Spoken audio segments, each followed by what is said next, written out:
Welcome to B2B with Randy and Craig, where we speak to local entrepreneurs and learn about their journey.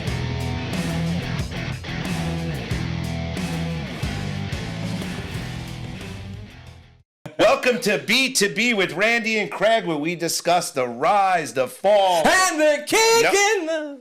Bro, come on with that. It's a I'm family gonna get it show. one week. Hey, I'm Randy. I'm Craig from That's a Wrap Productions. All right, and today we have a special guest with us. We have Joe Fiorini from Fiorini Landscaping. Welcome.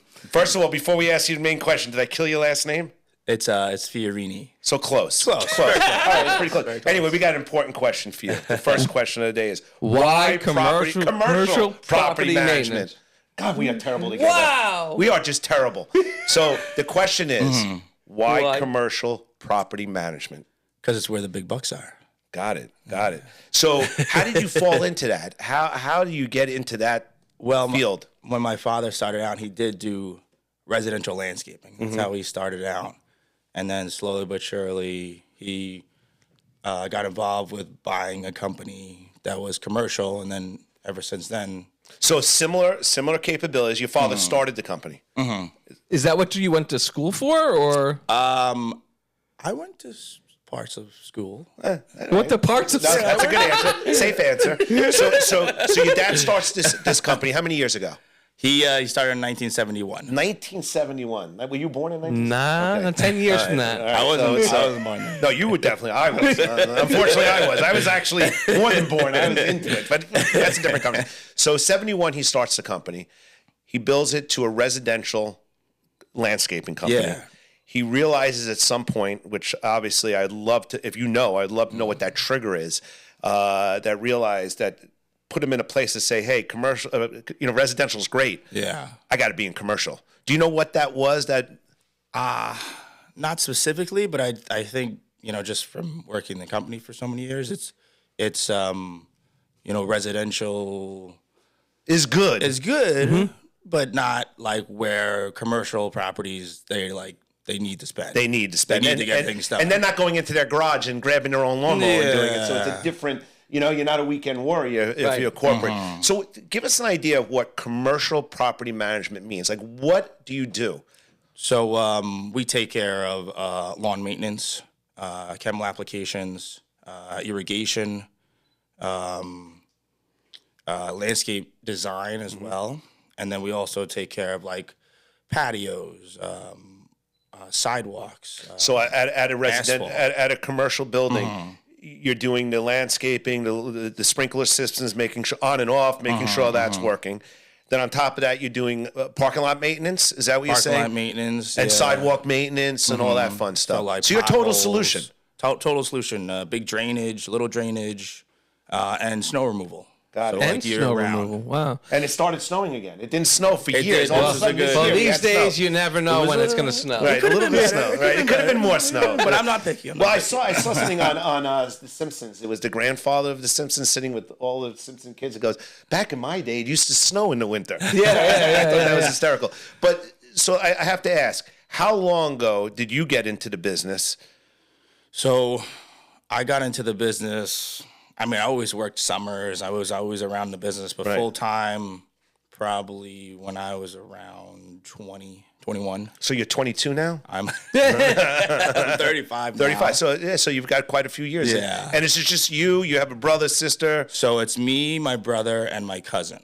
Because it's my father and my uncle that own That started the business. That started, Are they still involved? They are still involved. They come in once a week, kind of try to Make push sure you're us doing the along. right thing. Right. Did you have any other job besides doing this growing up, or was this like your first job? How about we call it a career? This was definitely my first job. Okay. Because of the situations and the hard work. Right. I tried other stuff. I tried personal training. I tried modeling. Well, I Tried can't acting. You did it all. You did it all. Any movies? Did you make even one movie, one commercial? I did a commercial with who the girls from the Jersey Shore. Snooki and all those girls. It wasn't Snooki. It was Sammy and Dina. What did you do? It was for Stacker 2. Energy Okay. shot. Look that up. We got to find that. You got to send that. You must, that was the 80s and everything. God, the neon. So that's a wrap. Everyone knows that I'm the undisputed cinematography champion of the world because that's my shtick. It's my gimmick. It's what gets me remembered, right? Yeah. Right. So does at Fiorini Landscape, do you guys have a catchphrase, a motto that kind of... No. No. Keep your commercial property up to date. What do you think? We'll come up I think in the comment section below we can get something better. We'll than come that. up with So comment below and let's help them get. So let's talk about something that many companies go through that I know is a difficult transition. Next generation. So you guys went through that. So you have, and you're still going through it, right? Because your uncle and your father are not removed from the business; they're involved in the business. Even if they're walking in once a week, there's a presence. Yeah. And also, my mother runs the office, so she's, and your mother's there. She's heavily involved. I would imagine. And aunts and uncles that are salesmen and stuff. So the family's deep involved. Yeah. So do you have employees that are non-family? Yeah. So tell me about that transition when you and your brother and your cousin went in and not working, but now it was time to take on the leadership role. It really happened like very slowly. We probably on purpose, right? Yeah. Well, because like about 3 years ago, we started buying into the company. It's a 10-year buyout. That's when we already knew like this is what we were going to do. Roles, but we were a lot more heavily into the field. Got it. And now you're the last back 3 at the years, house. now it's like not that we don't do any of the work, but we're overseeing it and trying to grow the company from the outside. That is the goal of an entrepreneur. The goal of an entrepreneur, to get your company to the size that you're not in the business, you're on the business. And if you're putting the right people in place, you'll achieve that. And then you guys can talk about different areas of growth. I'm sure you can talk about an exit strategy if that's what your plan is, next generation. But you're doing the right thing. I mean, from what it sounds like, you're concentrating on the business, but you're not in the business. Yeah, that's what you're saying, which is hard, I'm sure, because your whole life you were in the business. Yeah, and the older generation, the aunts and the uncles and whatnot, my mother, they're always like, we should get things done and do it ourselves. Where it's like maybe we need to pass it off to somebody else. Well, that's an old school. That's an old school mentality. Nothing wrong with that. But you have different goals and ambitions than they do potentially. Maybe are you only operating in New York State? We will travel to. We've done work in Jersey, Connecticut. On the commercial side. On the commercial side. So tell us who your ideal customer is. Our ideal customer is either an office building or like a condo complex. Got it. That wants us to take care of the landscape maintenance, the snow removal, repave all the roadways, do all the driveways, the sidewalks. So that's commercial. See, we wouldn't think it as commercial, but that's commercial. So he's dealing with the HOA, the builders, and all these guys. We would think it as residential, but it's certainly not. So I get it. So that's the dream customer. So you guys do property management trade shows. How do you grow your business and get the sphere of your influence out there? A lot of it is word of mouth. I would say 50% of our customers is word of mouth. Well, you've been in business since 1971, so you probably have a lot of goodwill in your brand. And then the other thing is Google. Everybody finds us on Google. You get a lot of word of mouth. You do a lot of Google, but this day and age in 2025, social media is a giant influence. You're killing him by not mentioning videos. Yeah, he's got to be sitting here going. It's like ticking out. So. How have you guys adjusted to using social media at different times? Yeah. We do post on Instagram, Facebook, YouTube, TikTok. What's LinkedIn. your handle? Do you know what the handle is on Insta? I think it's just Fiorini Landscape. Got it. So why don't you give us your website? I mean, we have a lot of contractors that listen to us, a lot of property managers, a lot of commercial property homeowners. So how do they find you? What's your website? Website is www.fiorinilandscape.com. Spell it. FIORINI LA. Well, that you don't have to spell landscape. And what's the phone number? 631-253-8255. 0321. So as a young guy in your 30s, you know, taking over a family business with your brother and your cousins, I can't imagine every day is a walk in the park. I got to imagine some days that are very challenging. I'm not even talking about challenging amongst the customer. That's always a challenge. Yeah. But I'm talking about inside. There's a lot of personalities, and when you have family, you have familiarity. Familiarity can be problems sometimes. And I'm confident that many of our entrepreneurs that are listening to us, or maybe are in a family business, or getting ready to transition, or thinking, do I even want to get in this business because my family drives me nuts? Yeah. Well, don't they say like don't get into business with family sometimes? Yeah, but you have this is different, right? This is a 1971 company started. It's like a legacy. Right. So you're not going to walk away from legacy business. No. Right? It would be if you and I were related and about to start a business. There's no way I would do it. But we're not. So putting that to the side for a minute. So what advice would you give that young woman or man that's sitting home, maybe the parents saying, we want you in the business, and they're afraid of that? I think you're going to have that no matter what goes through, and then just to kind of not rush and not, you know, the older generation, you know, is Take stuck things in in their time. ways, and Right. and I'm guilty of it because I want to get things done like right now. I Right, have an idea. right. I'm like, oh, I'm going to change it tomorrow. Well, you know But it what's needs funny? to be- It's funny what you're saying. It could be. I'm going to jump on what you were saying. It could be marketing, right? So Yeah. maybe the original generation is not up on social media marketing. They've never done it before. You know it. Yeah. Maybe it's utilizing text messages. That's something they may have done.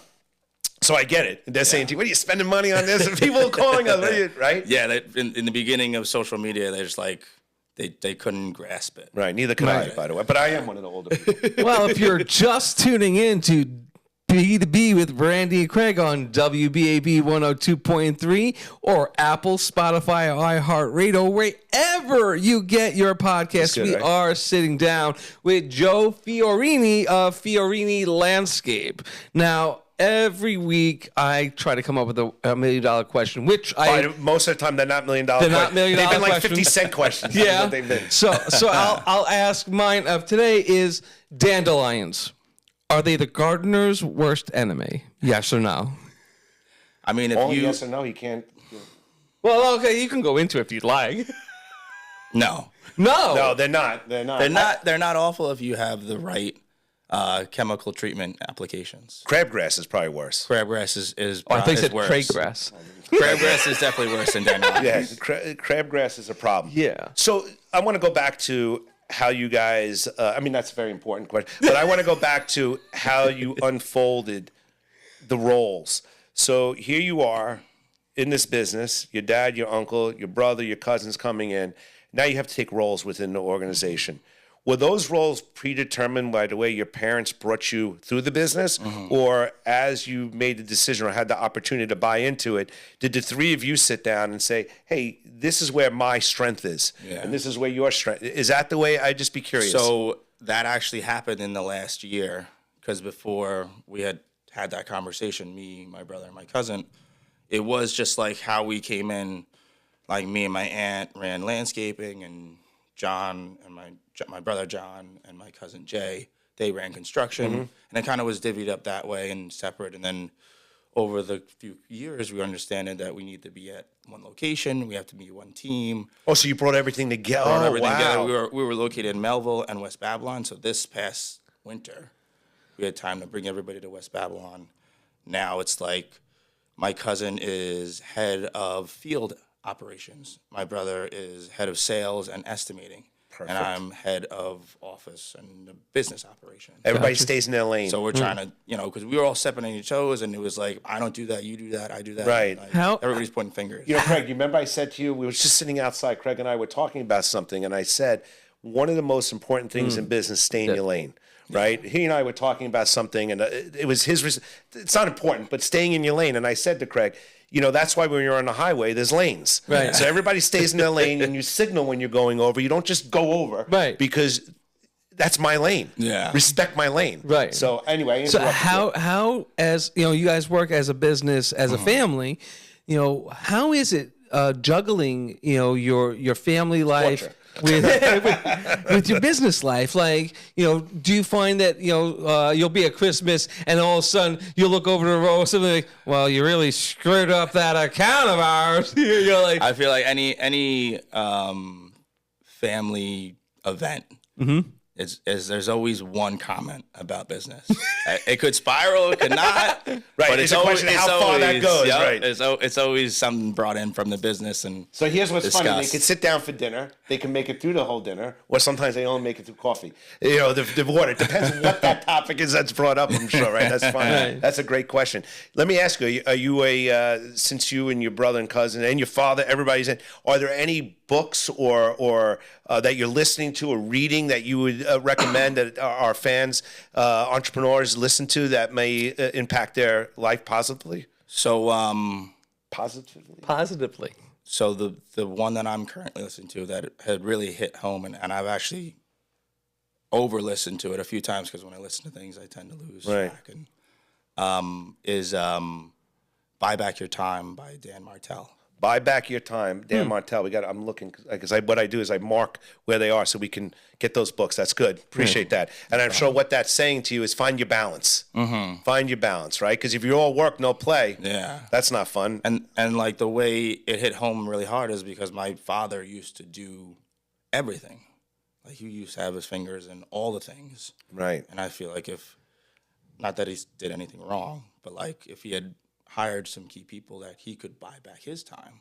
And maybe he could have not missed something or been there for something. He was always around. Not that he was I get missing it. anything, But maybe if he had more, if that job was being handled something else, he could have done something else within the organization that maybe used his experience and who knows what could. But look, you're realizing it now, and that's very mature and it's important to realize that because again, if you carry the business on your back, you cannot get to the next level.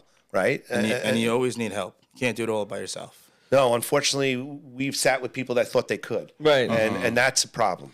So that's a problem. So Randy likes to always say, judge me not by my mistakes, but how I fix them, right? Now, and obviously in business, mistakes happen. So what's one mistake that had to happen in order for you to make it to where you are right now? So the big one that I made in the last couple of years is doing our estimates. I was heavily involved in the landscape maintenance estimates. I wasn't doing them properly. I wasn't accounting for overhead. So you're coming short. We're coming short, like heavily.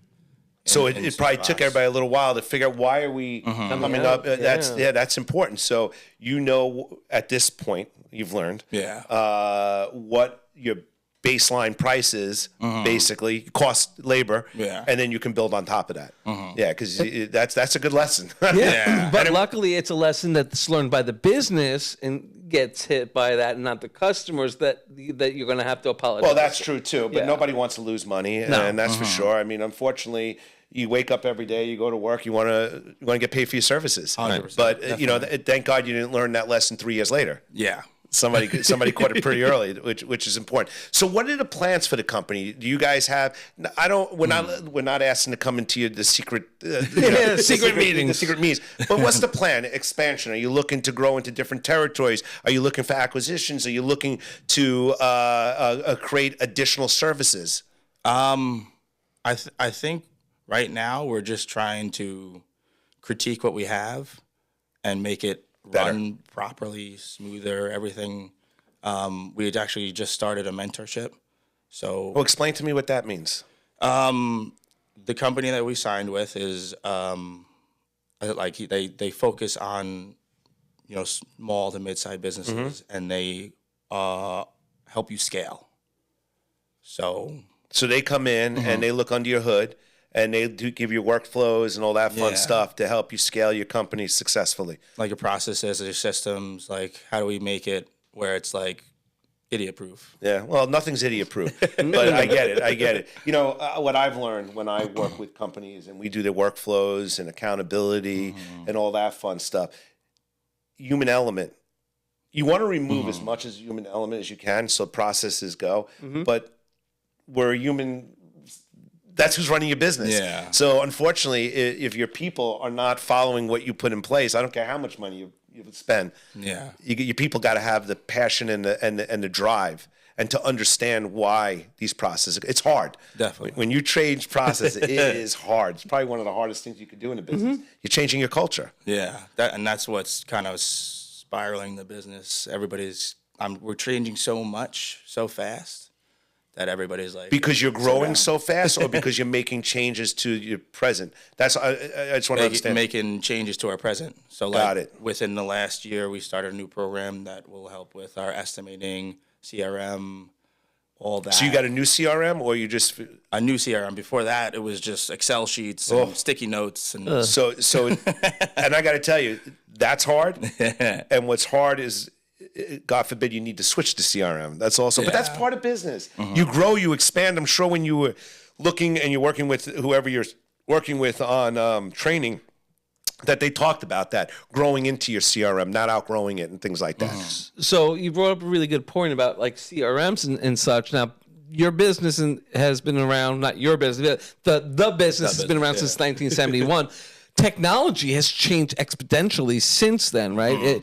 Is there a piece of technology, either a CRM or something that helps you guys get through your job more efficiently that's come about that just revolutionized your business? I mean, I would say the Don't say the reels. I know No, the CRM is going to change his life. When the CRM will change your life. It's all included. Though it's got estimating, it's got payroll, Drip campaigns, follow up. Yeah, it connects with QuickBooks, which we don't have yet.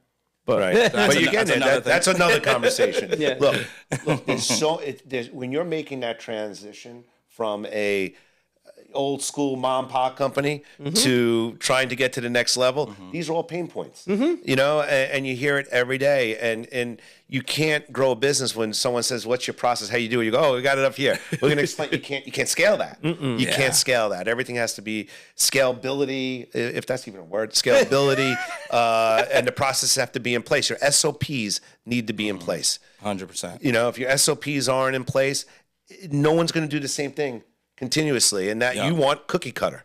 Yeah, and that's what a big problem of ours was. There was no SOPs. Right. Well, that's it was just and KPIs. They got you working on all that fun stuff. Yeah. Oh, get ready to have all the acronyms. Just give them all the acronyms. You know what? It's proven. Above my head is the book Traction. I suggest you read that. And again, I know you're already working with a company, but you should read it because it'll give you ideas in your head. Traction's a wonderful book, EOS implementers, but you're already in a direction. I would still read that book. I would, and E-Myth too. We know is also we that one. I read E-Myth. Yeah, I just started reading it. Because so many people here have mentioned it. And Nobody Moves by Rob Esposito. Yeah, that cheap plug for Rob Esposito. Nobody moves. Right? He's going to come out with nobody plow. Nobody plow without reading this book. There you go. Take care. All right, listen. First and foremost, we're almost out of time, and I got to tell you, I really enjoyed speaking with you.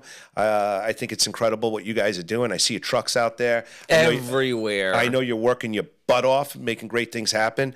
I think I saw you at Tanger, right? Tanger. Yeah. Real quick, how do people get a hold of you again?